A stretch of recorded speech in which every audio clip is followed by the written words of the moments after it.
Ghosts of the Void. The void between stars hummed with the silent power of the Vespid collective fleet. Grand Admiral Zex Mara stood on the command deck of the Sovereign Mandate, her flagship and the pride of the collective. Her iridescent exoskeleton caught the light as she moved, casting prismatic reflections across the polished obsidian floor. "Status report," she demanded, her voice carrying the distinctive harmonic resonance of the ruling caste. "All systems nominal." "Admiral," replied her second-in-command, Dron. "The fleet maintains formation, and our long-range scanners are calibrated for maximum sensitivity." Zex Mara nodded, her compound eyes taking in the tactical display before her. The Vespid collective had ruled this arm of the galaxy for over 15,000 cycles, their technological superiority and ruthless efficiency crushing all opposition. Their doctrine was simple: expand, consume, evolve. Lesser species were either assimilated for their useful traits or eliminated if they posed any resistance. Today's mission was routine, investigating an anomalous signal from Sector 17, a supposedly dead region of space. According to historical records, the sector had once contained a developing civilization on the third planet of an unremarkable yellow star. The collective's ancestors had deemed the species potentially troublesome and enacted Protocol Zero, complete planetary sterilization. That was 40,000 standard years ago, and the sector had been silent ever since. Until now. "Admiral, we're approaching the coordinates," Dron announced. "Initial scans show unusual structures orbiting the fifth planet of the system." Zex Mara's antennae twitched with interest. "Define unusual." "They don't match any known construction patterns in our database. The geometry is. I've never seen anything like it." The main view screen shifted to display a magnified image of the structures. They weren't ships, at least not in any conventional sense. They were vast geometric patterns that seemed to fold in on themselves in ways that defied conventional physics, crystalline lattices that shimmered with an inner light, constantly shifting while somehow remaining perfectly still. "Life signs?" Zex Mara asked. "None that our sensors can detect," Dron replied. "But there's energy. Massive amounts of it, though I can't identify the source." The Admiral felt a rare sensation crawl along her carapace. Unease. In 15,000 cycles of collective history, the Vespid had encountered and conquered thousands of species. They had cataloged every form of technology, every type of biological existence. There should be nothing in this galaxy capable of surprising them. "Deploy reconnaissance drones," she ordered. "Full spectrum analysis. I want to know what we're dealing with before we commit the fleet." The drones launched, sleek silver projectiles streaking toward the alien structures. As they approached, something unexpected happened. The structure's geometry shifted, opening like intricate flowers. Before the drones could transmit any meaningful data, they simply disappeared. Not destroyed, not disabled. They were there one moment and gone the next, as if they had never existed. "Admiral," Dron's voice had lost its usual confident timbre. "We've lost all drones simultaneously." Impossible, but Zex Mara had seen it with her own eyes. "Deploy a second wave with enhanced shielding, and bring the fleet to combat readiness." Before the new drones could even launch, the geometric structures began to move. Not like ships under propulsion, but like entities shifting through different layers of reality. One moment they were distant objects in the view screen. The next, they were surrounding the Vespid fleet. "Defensive formation," Zex Mara barked. "All weapons hot." The Vespid vessels responded with practiced precision, forming a sphere with weapons facing outward, but no attack came. Instead, a signal washed over them. Not communication in any language the Vespid recognized, but pure mathematical concepts, equations and formulae of such complexity that the ship's AI struggled to process them. Then, as suddenly as it had begun, the signal stopped. In its place, a single message appeared across every display in the fleet, rendered in perfect Vespid script. "We remember. A cold dread settled in Zexmera's thorax. "Open a communication channel," she ordered. "All frequencies. Channel open. Admiral, this is Grand Admiral Zexmera of the Vespid Collective. Identify yourselves and state your intentions." The response was immediate, but not what she expected. The view screen filled with images, historical records from the Collective's archives, showing the destruction of the third planet in this very system 40,000 years ago. The sterilization beams, the planet's oceans boiling away, its atmosphere igniting. But then the images change, showing something the archives did not contain. Tiny vessels escaping the doomed planet, carrying with them the last remnants of a species. Humans. The word appeared in her mind unbidden. The images continued, showing the human survivors scattered across the stars, hiding, adapting, evolving. Not just surviving, but transcending their biological limitations. While the Vespid had spent millennia conquering through brute force, the humans had been forced to innovate in ways unimaginable. They had merged with their technology, becoming something new, something beyond the Collective's comprehension. And they had waited, patient, calculating, remembering. The final image was simple yet terrifying. A map of Vespid territory with every major world, colony, and outpost marked. The message was clear: "We know where you all are." Then a voice, or perhaps multiple voices perfectly synchronized, spoke through the communication system. 40,000 years ago, your ancestors deemed us a potential threat and attempted to exterminate us. They believed they succeeded. They were wrong. The geometric structures pulsed with light, and sensors reported massive energy buildups. "We could have returned at any time," the voice continued. "We could have wiped you from existence as you tried to do to us. But we waited. We watched. We wanted you to reach your zenith before we revealed ourselves." Zexmera found her voice. "What do you want from us?" "Understanding," came the reply. "We want you to understand what you did.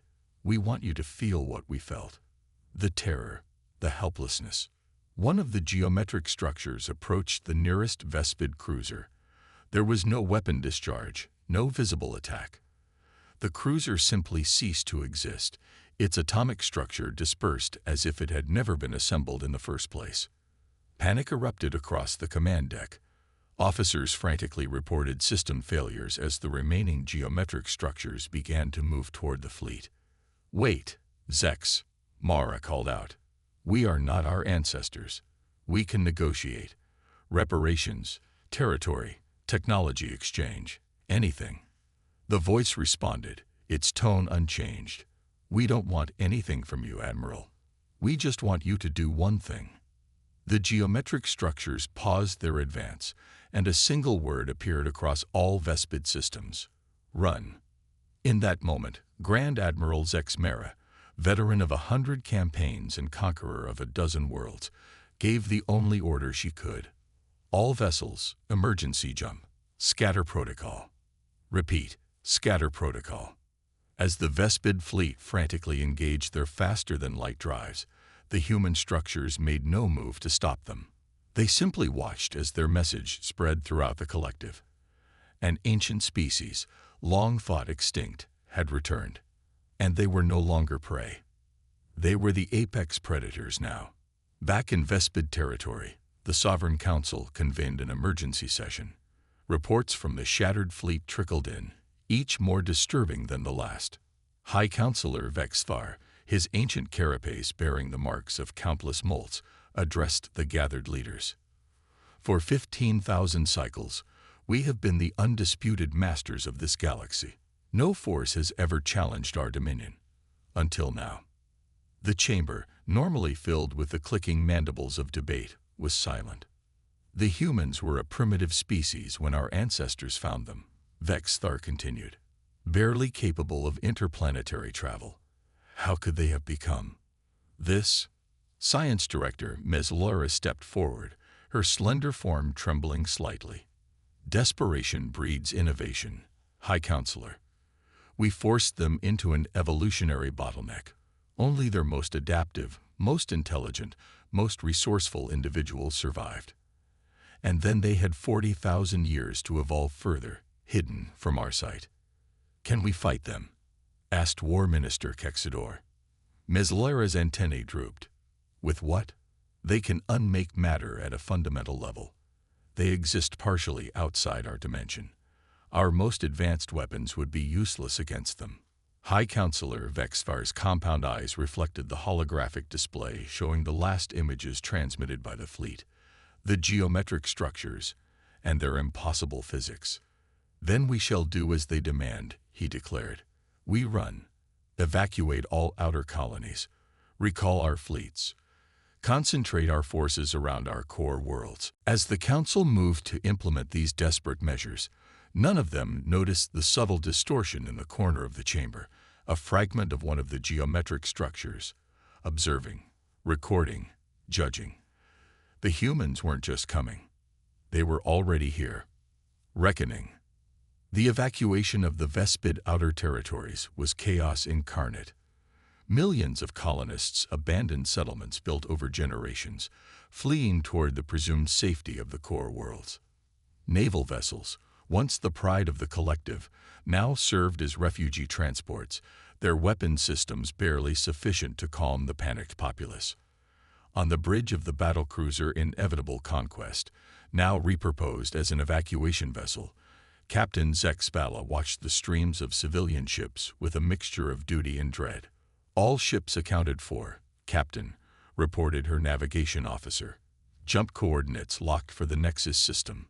Zexbala nodded. "Execute jump on my mark. 3-2. Captain."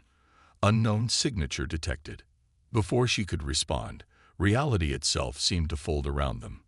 The geometric structure simply appeared, as if it had always been there, its crystalline surface refracting starlight in impossible patterns. "Emergency evasive," Zexbala shouted, but it was too late. The structure emitted no energy beam, launched no projectile. It merely shifted. And in that shift, the Inevitable Conquest found itself somewhere else entirely. Not destroyed, but removed from normal space. The bridge crew stared in horror through the viewports. Outside was not the void of space, but a realm of non-Euclidean geometries, where light moved in spirals and time seemed to flow in multiple directions simultaneously. And within this impossible space floated thousands of other Vespid vessels, all captured in the same moment across countless different systems. A figure appeared on the bridge, or perhaps manifested would be more accurate. It resembled a human in basic shape, but its form was composed of intricate patterns of light and dark, constantly shifting like the geometric structures themselves. Where a face should be was a kaleidoscope of expressions, as if multiple faces were overlaid on one another. "I am Nexus," the figure said, its voice both within their minds and vibrating through the ship's hull. "I was human once, 40,000 years ago. I was a child when your ancestors came to Earth."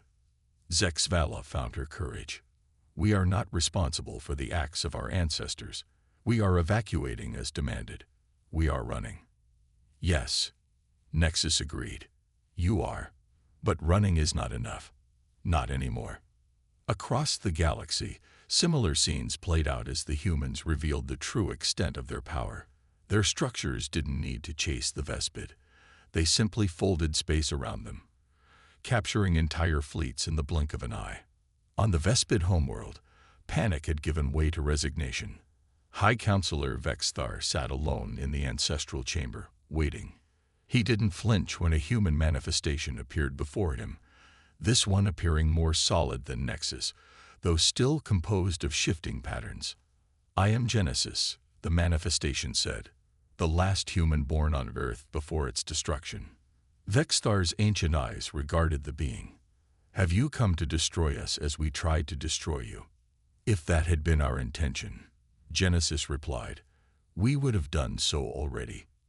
Meanwhile, in the pocket dimension where Nexus had trapped the evacuating ships, Captain Zexbala was shown visions of humanity's journey. After escaping Earth's destruction, the survivors had been few and fragile. They'd hidden in the shadows of gas giants, in asteroid belts, in the spaces between stars.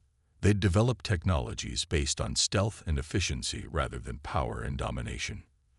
But their greatest leap came when they discovered the underlying mathematics of reality itself, equations that allowed them to fold dimensions, to exist partially outside normal spacetime. They became living paradoxes, simultaneously material and immaterial. "We could have struck at any time," Nexus explained. "But vengeance alone was not enough. We needed you to understand." Back on the homeworld, Genesis was relating the same history to High Counselor Vexthar. "Your ancestors saw our potential and feared it," Genesis said. "They saw that humans, given time, might one day rival the Vespid. And so they tried to exterminate us rather than risk future competition." Vexthar's mandibles clicked in acknowledgement. "The doctrine of preemptive superiority. It has guided our expansion for millennia." "A doctrine built on fear," Genesis noted. "And fear leads to miscalculation." Throughout the Vespid Collective, the humans revealed how thoroughly they had infiltrated society. They had been watching, learning, understanding there would be exterminators from within. In the pocket dimension, Nexus showed Captain Zexvela more images, not just of human history, but of Vespid history as well. "You've done this before," Nexus said. "Your records call them the Thraxians, the Mavorians, the Dulcidi, all wiped out because they showed potential." Zexvela couldn't deny it. The Collective's expansion had always been ruthless, justified by their belief in their own supremacy. Any species that might one day challenge them was eliminated before they had the chance. "What happens now?" she asked. "Extermination. Revenge." "No," Nexus replied. "Something far more difficult for both our species. Change." Simultaneously across all captured Vespid vessels, and on the homeworld itself, the humans made their true intentions known. "We could destroy you," Genesis told Vexthar. "But that would make us no better than you were 40,000 years ago. Instead, we offer a choice." The choice was simple yet profound. The Vespid could continue on their current path and face gradual but inevitable extinction at the hands of beings they could barely comprehend. Or they could accept a new covenant, one that would require them to abandon their doctrine of preemptive superiority and join a galactic community of equals. "There are others like us," Nexus revealed to Zexvela. "Species that survived your purges, that evolved in hiding as we did. Different paths, different technologies, but united in our determination to end the cycle of extinction." The evidence was undeniable. The humans and their allies could have wiped out the Vespid at any time. That they were offering an alternative was not weakness, but a strength the Vespid had never possessed, the wisdom to break the cycle of violence. High Counselor Vexthar, who had witnessed 1,500 cycles of Vespid history, made the only rational choice. "We accept your terms," he told Genesis. "The alternative is oblivion." Throughout the Collective, the captured Vespid were returned to normal space. The geometric structures remained in orbit around key worlds, not as weapons, but as reminders and monitors of the new covenant. In the following cycles, the integration was not without challenges. Generations of Vespid had been raised to believe in their inherent superiority. But faced with the humbling reality of humans and their allies, adaptation became necessary for survival. The humans revealed themselves fully, not as conquerors, but as guides to a new galactic order. Their unique evolution had given them perspective the Vespid lacked. They had faced extinction and emerged not with a thirst for domination, but with a vision of coexistence. Captain Zexvela, whose encounter with Nexus had profoundly changed her, became an ambassador between the species. On a newly established neutral station, at the edge of what had once been Sector 17, she met regularly with her human counterpart, a being who called herself Echo, another who had transcended her original human form. "Do your people resent us?" Zexvela asked during one such meeting. "After what we did to your homeworld?" Echo's form shimmered as she considered the question. "Resentment is a luxury for those with short memories. We've existed longer without Earth than with it. What matters is not what was lost, but what we've become because of that loss. And what have you become? Zex Vala asked. Echo's form resolved briefly into something more recognizably human, a woman with eyes that held the wisdom of millennia. Caretakers, she said simply. We've seen the pattern of rise and fall, of fear leading to destruction. Someone needs to break that pattern. As the cycles passed, the new galactic order stabilized. The Vespid, stripped of their doctrine of supremacy, discovered new pursuits: art, philosophy, collaborative science. They found, to their surprise, that cooperation yielded innovations their conquest-driven research had never achieved. The humans and their allies remained enigmatic, their true capabilities never fully revealed. They maintained their geometric structures throughout the galaxy, silent sentinels against the return of old ways. And on rare occasions, Vespid scientists were permitted to visit the system that had once contained Earth. Where the third planet had been, there now orbited a perfect sphere of crystalline material, not a memorial, the humans explained, but a seed.